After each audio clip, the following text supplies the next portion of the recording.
minasyaitonir rajim. Bismillahirrahmanirrahim. Alhamdulillah.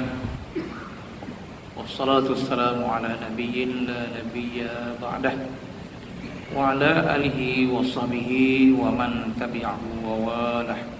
Subhanaka la ilma lana illa ma 'allamtana innaka antal alimul hakim. Rabbi yassir wa la tu'assir ya karim. Wala haula wala quwwata illa billahil azim. Walhamdulillahirabbil alamin. Bismillahirrahmanirrahim. Qala al-musannif rahimahullahu ta'ala wa nafa'ana wa iyyakum bi ummihi fid dharain amin ya rabbal alamin. Bismillahirrahmanirrahim. Ke surat 3, bahagian yang ke-3, yaitu hasil atau buah setelah kita memulakan proses beramal.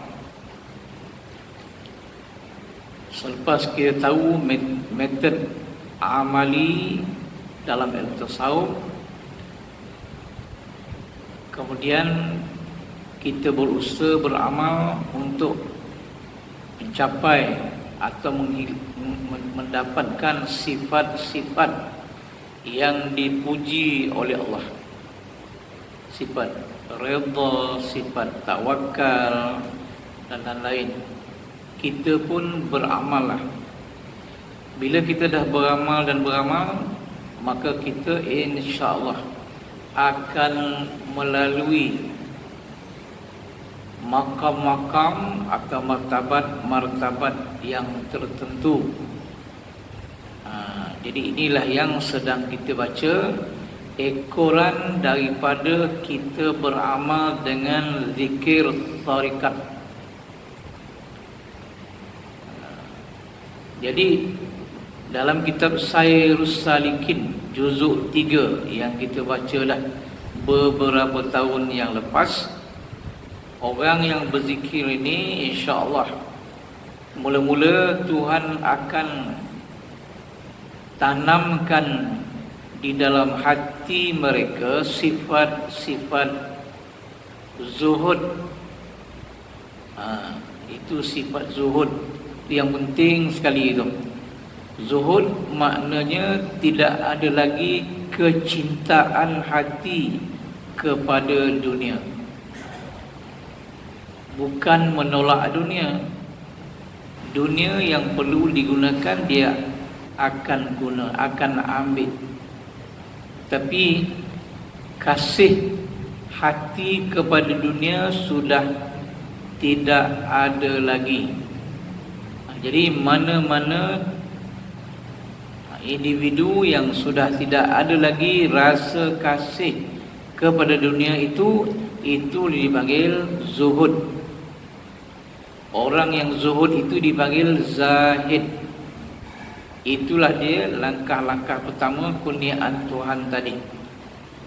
Lepas tu kita meningkatlah kepada mana-mana sifat yang baik. Umpamanya sabar. Sabar ni adalah sifat yang diberi oleh Tuhan kepada orang-orang yang beramal tadi. Itu di buah dia. Lepas kita sabar dan berapa lama, Allah telah uji kita dengan berbagai-bagai, dan mudah-mudahan kita berjaya melepasi ujian ini, maka Tuhan tingkatlah kita kepada sifat redha, lagi tinggi daripada sabar. Kalau sabar tadi pahalanya tak terkira, maka redha lebih hebat lagi pahala dia. Redha dan teruslah redha, satu sifat yang sangat hebat. Maknanya kita menerima semua ketentuan Allah atau qada Allah dengan senang hati. Itu maknanya redha. Kalau kita demam atau apa saja benda-benda yang dikira negatif berlaku kepada kita, kita terima seadanya dengan senang hati. Itulah dia redha. Kemudian naik lagi kepada syauq.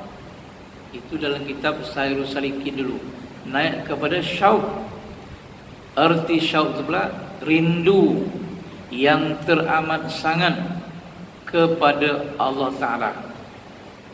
Rindu. Dan bila kita dah menikmati rasa rindu kepada Allah, barulah Tuhan beri dia mahabbah. Mahabbah tu ialah kasih sebenar-benarnya kepada Allah. Jadi apa bezanya rindu dengan kasih? Agak lebih kurang lah. Kalau kita masih lagi jauh, itu kita rindulah. Tapi kalau dah dekat, dinamakan sayang. Agaknya macam itulah. Jauh dirindu, dekat disayang. Itu kalau ikut bahasa kita lah. Jadi bila kita sampai dah syauq, akhirnya kita sampailah ke perasaan mahabbah atau kasih kepada Allah Ta'ala. Dan inilah yang kita nak sangat dalam hidup ini. Jadi inilah dia dikatakan buah yang akan kita dapat bila kita beramal dengan zikir tarikat. Itu sebabnya dalam kitab ini dia kata kita baca ni, dia panggil hasil tasawuf tu. Mula-mula kita akan dapat cinta ilahi, kata dia. Itu dalam bahasa Arab dia panggil mahabbatullah. Jadi bila mahabbatullah ni kasih kepada Allah. Jadi perjalanan orang-orang yang salik, orang salik ni orang yang sedang beramal berzikir, itu dipanggil salik. Dia dah ambil cara berzikir, kemudian dia pun mulalah berzikir, orang itu dipanggil salik. Dan salik ni pula ada 3 tahap. Yang tahap yang pertama dipanggil mubtadi.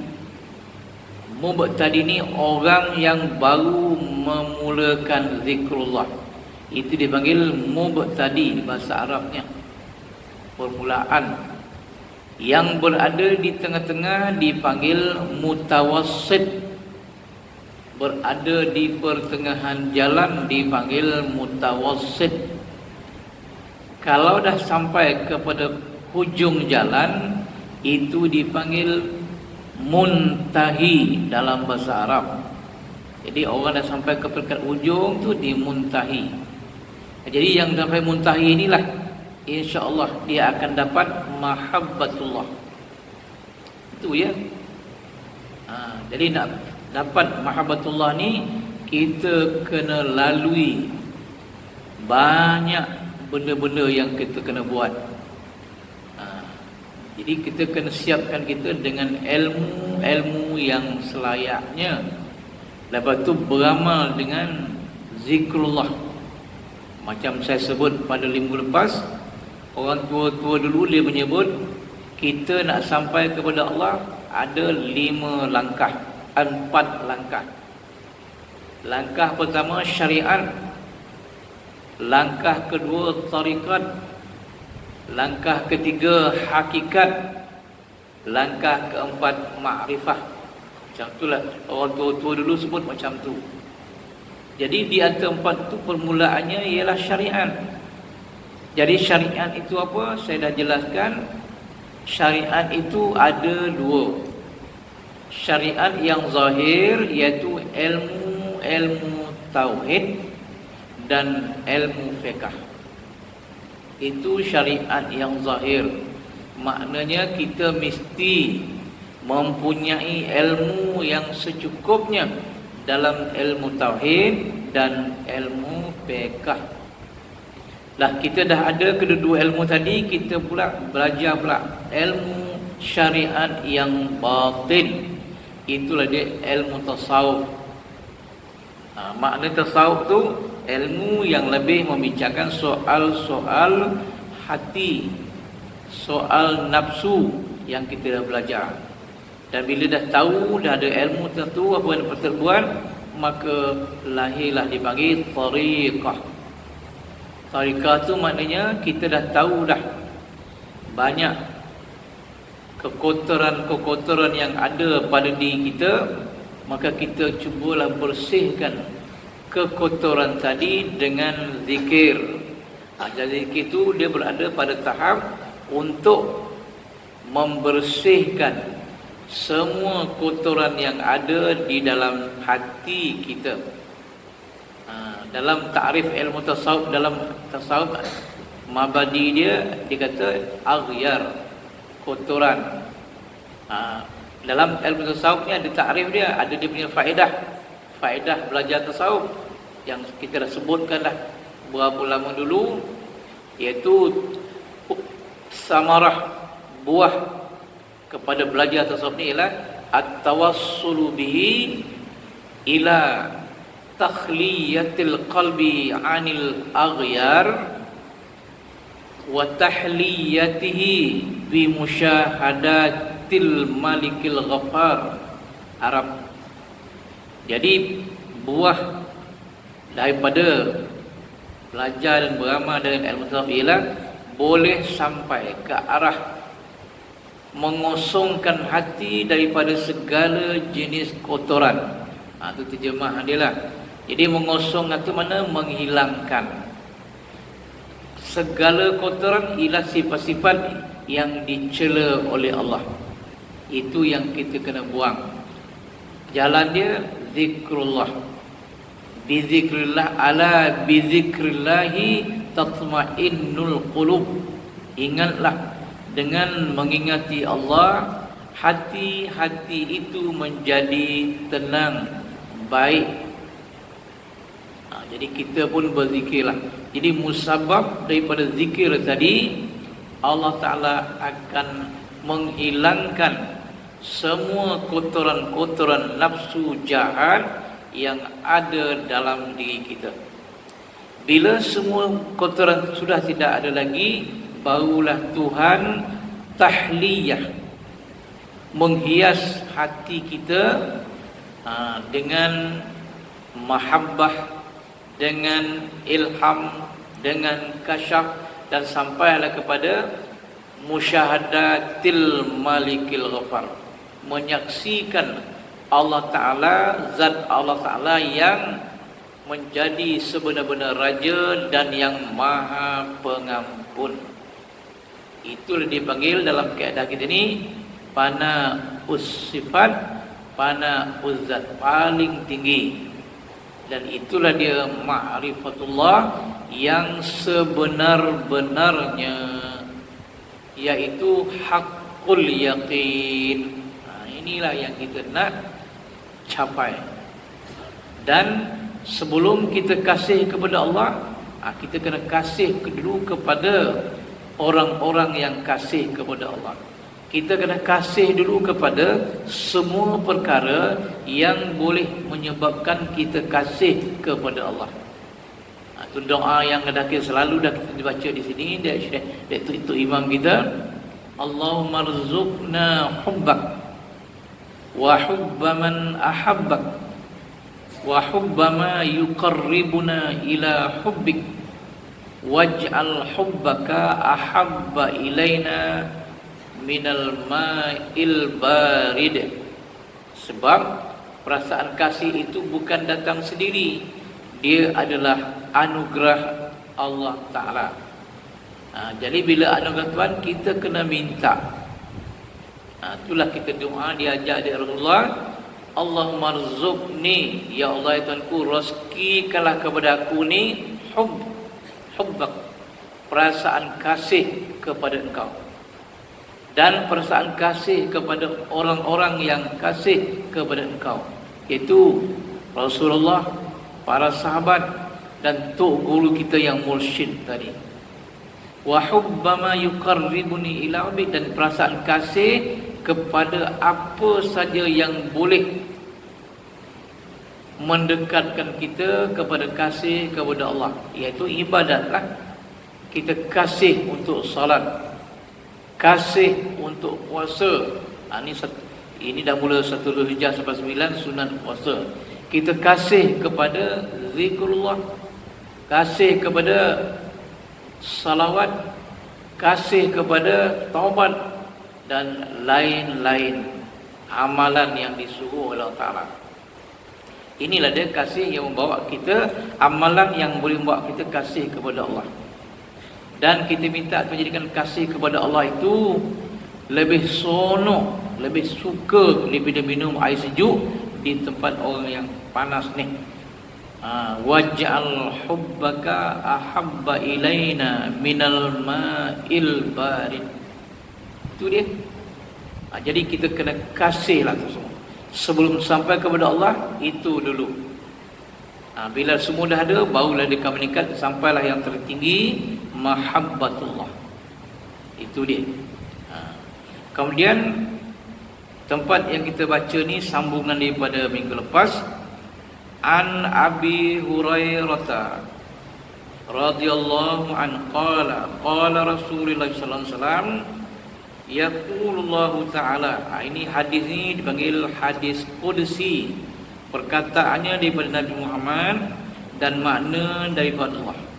Dia kata, man adali waliyan faqad azintu bil harbi wa ma nuqribu ilayya 'abdi bi syai'in ahabba ilayya min ada'i ma iftaradtu. Jadi artinya dalam hadis kursi ini Allah Ta'ala mengingatkan kita. Terjemah di bawah tu dia kata, sesiapa yang memusuhi wali-wali aku. Jadi wali-wali ini dalam diri diterjemahkan ialah orang-orang yang setia kepada aku. Wali lah, kita pun dah tahu dah, wali ni orang yang hampir dengan Allah. Jadi maknanya kita naklah kasih kepada wali-wali ini. Itu dia kata tadi, wahubbaman ahabbak, dan kasih kepada orang-orang yang kasih kepada engkau. Jadi siapa yang kasih kepada Allah? Antaranya ialah para wali. Jadi kita kena kasih, rindu, sayang dekat wali-wali ini. Itu makna itu. Tapi hari ini dah tak ada lagi wali yang kita nampak. Last wali kalau ni 9 ni adalah dulu Tuan Tulih dekat jalan ke Tanjung Epoh lah. Dah tak ada dah, tak sampai dengan kita. Ada pula di Kalau nama Tok Guru Pakih Kiak, nama ni 9 panggil, nama cantik Zakaria. Tapi orang 9 dia terlampau shortcut, panggil dia langsung jadi Kiak. Faqih itu maknanya dia alim dalam ilmu fiqh, tapi dia wali Allah. Orang-orang macam ni dah tak ada lagi. Lagi mana lagi? Tak ada dah. Ni cerita sekarang ni. Jadi kita jangan kita memusuhi, memusuhi wali-wali Allah. Mana kita minta kasih kepada Allah, kasih kepada orang yang kasih kepada Allah. Jadi artinya jangan kita memusuhi. Memusuh ini mana melawan, tak peduli. Sedangkan orang ini doanya makbul dan hebat. Jadi kita kenalah kasih kepada orang-orang yang kasih kepada Allah. Jadi kalau kita memusuhi wali-wali Allah ini, kata Tuhan, maka aku mengisytiharkan perang terhadapnya. Maknanya kalau kita memusuhi musuh wali, kita ni tak masuk buku lah. Kalau Tuhan perang kita, mana kita jadi musuh Allah. Bila kita bermusuh dengan kekasih Allah, Tuhan jadikan kita musuh dia pula. Diisyakan perang kepada kita. Kalau Allah Ta'ala perang kita, apa makna kita ni? Musuh dia pula. Bila kita dah jadi musuh dia Allah Ta'ala, apa akan kita dapat daripada Tuhan? Jawabnya tak dapat apa, yang dapat ialah azab. Na'udzubillah. Jadi sebab tu kita mestilah kasih sayang. Ini dia, kepada orang-orang yang kasih kepada Allah. Jadi sekurang-kurangnya kalau dah orang tok-tok wali itu dah mati, kita pergilah ziarah makam dia. Kalau kita pergi ke Makkah, pergilah ke Madinah, ziarahlah makam Rasul dan lain-lain sahabat. Kalau di dunia ni pula kita ada tok guru kita yang bertaraf wali tadi, kita ziarah makam dia. Bukan ziarah saja, kita bacakan sesuatu tahlil pendek atau ayat-ayat Quran. Itu yang kita nak, tanda kita kasih tadilah. Jangan sampai kita Allah Ta'ala isytiharkan perang terhadap kita. Tiada seorang dari kalangan hamba-Ku yang bertakarrub. Bertakarrub itu mana datang hampir kepada Allah atau beramal mendekatkan diri kepada Allah, kepada Aku, dengan sesuatu yang lebih Aku cintai daripada dia menunaikan semua yang telah Ku fardukan ke atas dirinya. Jadi apa yang kita nak, langkah pertama, apa saja yang Tuhan fardukan kita buat, itu naklah kita ambil keutamaan. Kemudian barulah yang sunat-sunat. Dan sentiasalah hamba-Ku bertakarub kepada Aku dengan nawafil, ibadat-ibadat sunat, sehingga Aku mencintainya. Itu dia. Jadi kalau kita nak Tuhan kita kasih dia, naklah kita banyak beramal. Amalan mana tu? Mula-mula amalan yang fardu. Jadi amalan yang fardu ni tidak boleh berlebih. Macam solat. Solat ni ada solat fardu dan ada solat sunat. Kalau solat fardu dia tidak boleh lebih. Umpamanya pagi ni kita tadi sembahyang subuh, fardu subuh. Kita suka sangat sembahyang subuh, tapi kita tak boleh buat lebih daripada 2 rakaat. Kurang pun tak boleh, lebih pun tak boleh. Jadi kena nak buat yang sunat-sunat, kita buatlah sebanyak mungkin. Sunat qabliyah yang ada, kita buatlah sebanyak mungkin. Selain daripada sunat-sunat qabliyah ni, sunat mutlak. Sunat mutlak itu sunat yang tidak dikaitkan dengan apa-apa nama. Dia kalau sunat muqayyad ni kita kait dengan sunat subuh, sunat hajat, sunat itu, sunat ini. Itu namanya sunat yang dikaitkan dengan nama-nama tertentu. Kalau yang mutlak ni tidak dikaitkan dengan nama-nama tertentu. Jadi niatnya lagi senanglah. Aku salat sunat. Sunat apa? Tak ada sunat apa-apa. Aku salat sunat 2 rakaat kerana Allah Ta'ala. Dah selesai. Kalau qasad taraf ta'yin tadi kan, dia tak ada dah. Ta'yin dia tak ada lagi dah. Nampak kan? Kan kita dah belajar qasad dalam niat solat tu ada qasad, ada ta'rad, ada ta'yin. Qasad tu ialah aku salli, aku salat, aku sembahyang. Fardus subuh, fardu subuh, fardu tu ta'rad. Subuh tu dipanggil ta'yin. Tu salli fardha as-subhi, itu qasad, ta'rad, ta'yin. Jadi bila kita niatnya, dalam niat tu ada qasad, ada ta'rad, ada ta'yin. Tapi bila sunat mutlak ni dia tidak ada ta'yin. Dia ada qasad dengan ta'rad saja. Aku salat sunat. Itu yang penting dalam niat. Itu dia cara dia, senang sangat. Aku salat sunat kerana Allah Ta'ala. 2 rakaat itu pun sunat disebut. Jadi aku salat sunat 2 rakaat kerana Allah Ta'ala. Allah, buatlah solat ni banyak-banyak. Ya. Orang dulu-dulu memang banyak solat sunat. Contohnya Amir bin Qais. Dalam kitab Sirajul Talibin, syarah kepada Minhajul Abidin, seorang wali Allah namanya Amir bin Qais. Dia sembahyang sehari semalam ni 1000 rakaat. Bayangkanlah, sembahyang fardu rakaat dia 17 ya. Ada lain daripada itu, dia buat 1000 semua sekali. Sedangkan dia wali Allah. Nampak hebat tak hebat dia? Kita 50 pun tak ada sehari semayang rakaat dia. Dia 1000 sehari. Agak macam mana lah dia punya salat. Salat, bangkit, salat, 1000. Sedangkan dia wali, lagi hebat. Bayangkanlah orang dulu-dulu punyalah hebat.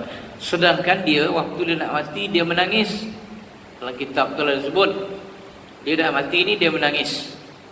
Bila dia menangis, kawan-kawan dia tanyalah, ma abkaka, kata dalam Arab dia lah, ma abkaka, apakah yang menyebabkan anda menangis? Kata, jawab dia Amir tadi dengan sepotong ayat Quran. Dia kata, apa Quran dia, apa ni, Melayu dia, Allah Ta'ala itu innama yataqabbalullahu minal muttaqin. Itu Quran ni, innama, hanya senya, yataqabbalullahu, Allah Ta'ala itu menerima minal muttaqin, ibadat-ibadat dari kalangan orang yang bertakwa. Jadi ayat ini bermaksud Allah hanya menerima amalan atau ibadat orang-orang yang bertakwa sahaja.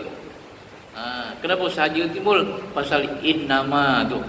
Dalam bahasa Arab innama tu dinamakan dia adatul hasri. Dah dilengkung ada innama.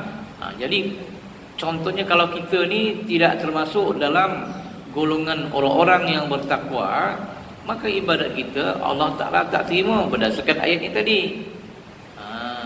Jadi kita mestilah cari jalan supaya Allah Ta'ala menempatkan kita di kalangan orang-orang yang bertakwa, muttaqin.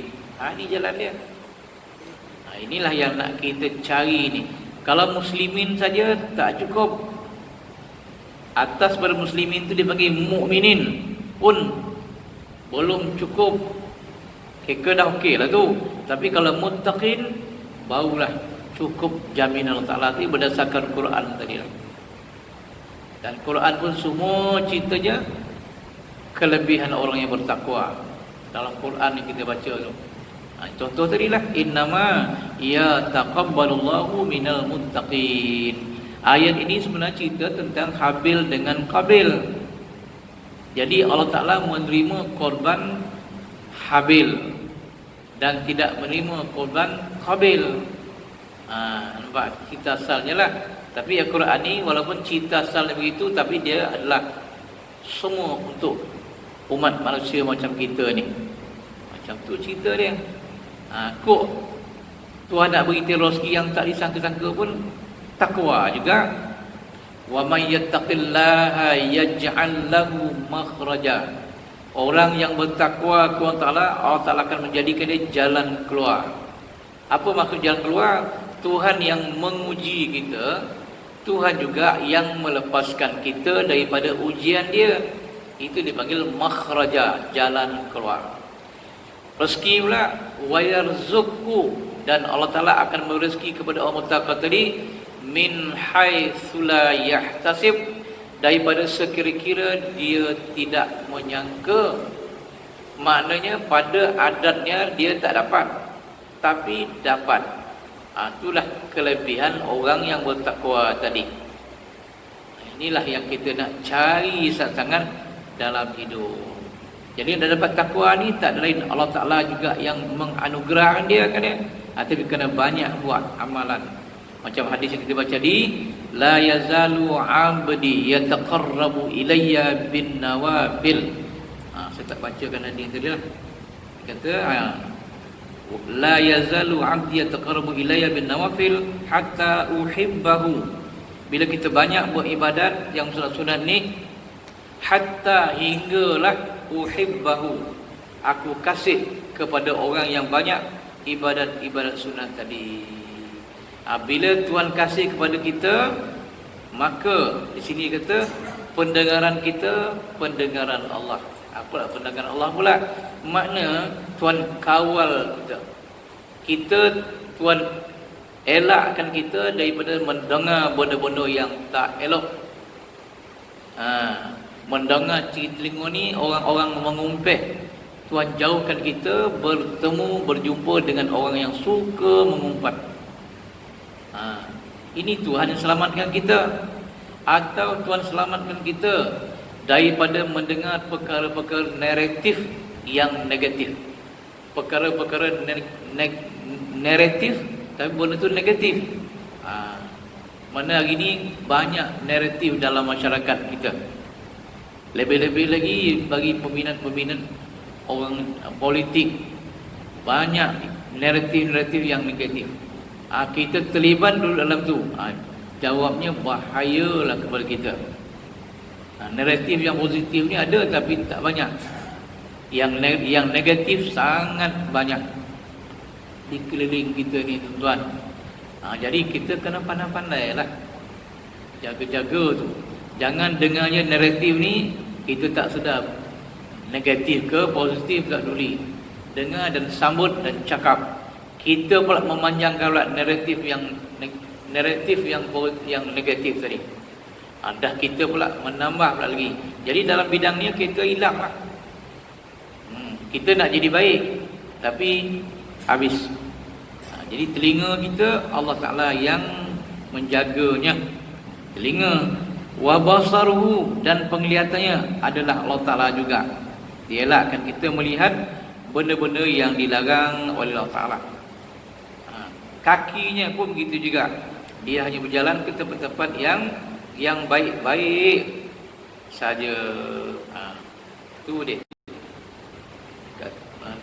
Kemudian aku mencintainya. Apabila aku telah mencintai ini dalam terjemahan dia.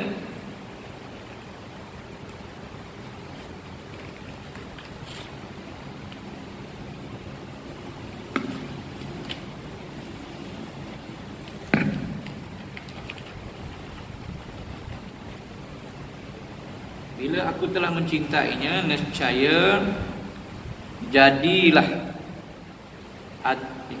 aku atau seolah-olah sebagai pendengarannya yang ia mendengar dengannya, dan sebagai penglihatan yang ia melihat dengannya, dan sebagai tangan yang ia bertindak dengannya, dan sebagai kaki yang berjalan dengannya. Jadi maknanya bukan Tuhan jadi mata, telinga, tangan, kaki kita. Mana kita sentiasa di dalam kawalan Allah Ta'ala. Itu yang mahal sekali. Dan andai kata ia memohon daripada aku, pasti akan aku berinya. Dan andai kata ia berlindung kepadaku, pasti aku melindunginya. Nampak? Jadi artinya nakkan ni semua daripada Allah Ta'ala. Jadi kita tak banyak pilihan. Allah Ta'ala lah yang mencukupkan segala-galanya.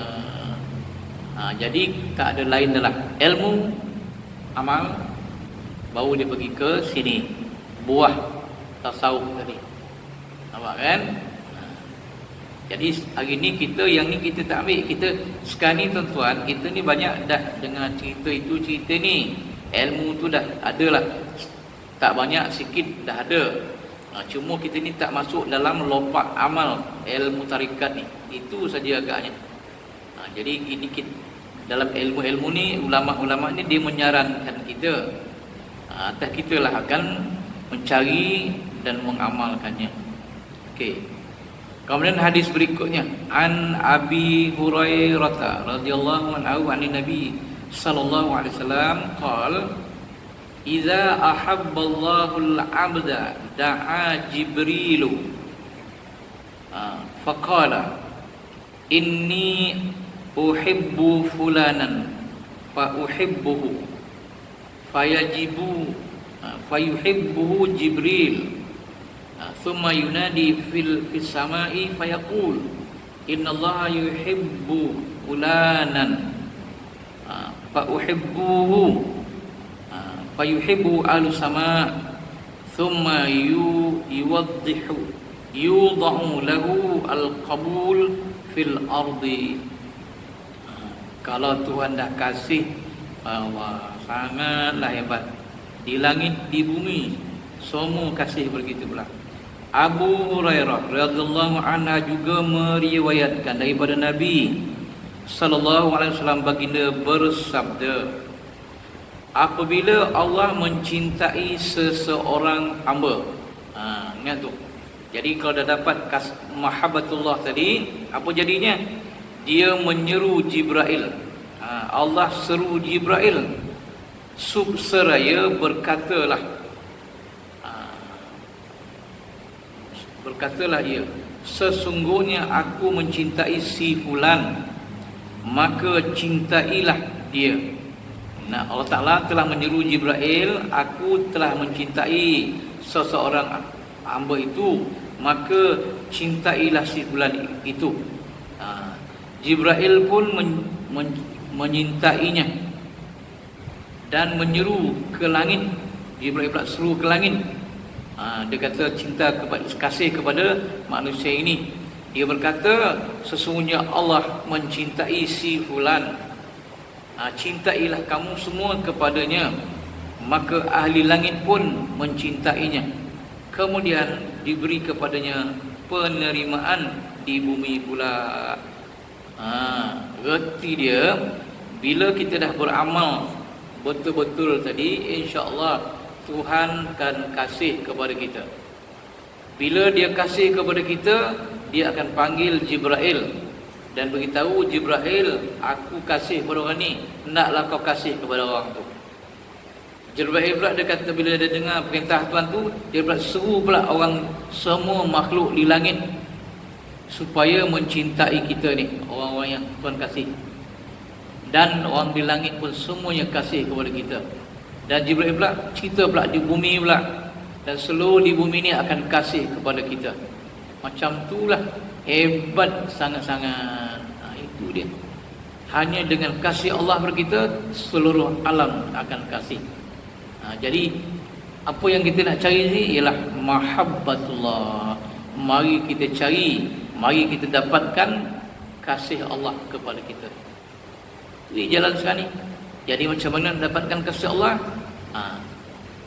La yazalu abdi yataqarrabu ilayya bin nawafil. Banyak-banyak buat ibadat sunan. Apa dia? Salat sunan. Kalau Amir tadi 1000 rakaat. Puasa sunan. Ini 1 Zulhijjah sampai 9 Zulhijjah sunan puasa. Kita puasalah. Itu je. Dan lain-lain puasa. Puasa putih 13, 14, 15. Puasa Isnin Khamis. Lepas tu sedekah. Yang wajib zakat, yang sunan banyak, dan wakaf. Kita buatlah atas kadar, atas rezeki yang digunakan Tuhan kepada kita. Dan haji, dan kita dah buatlah haji dan umrah. Yang ada kelapangan, buatlah. Lepas tu jangan lupa berzikir, jangan lupa bersalawat, jangan lupa taubat, dan membaca lain-lain benda perkara yang disarankan oleh Rasulullah. Umpama baca subhanallah, alhamdulillah, bacalah tu. Maknanya jangan kita biarkan masa kita kosong. Isilah masa kita. Kalau biarkan kosong, rugi juga. Atau benda tu kosong, kita isi dengan benda-benda yang negatif, rugi juga. Jadi masa yang tinggal sikit saja dalam hidup ini, kita isikanlah dengan benda-benda yang secantiknya. Okey. Kemudian berapa jam tu? 7:12.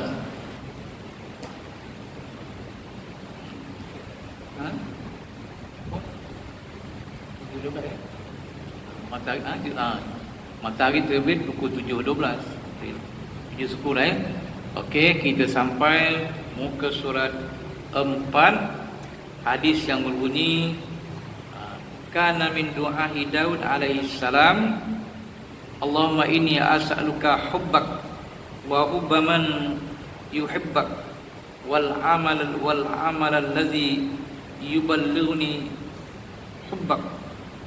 Allahumma ij'al hubbaka ahabba ilayya min nafsi wa ahli wa minal ma'il barid.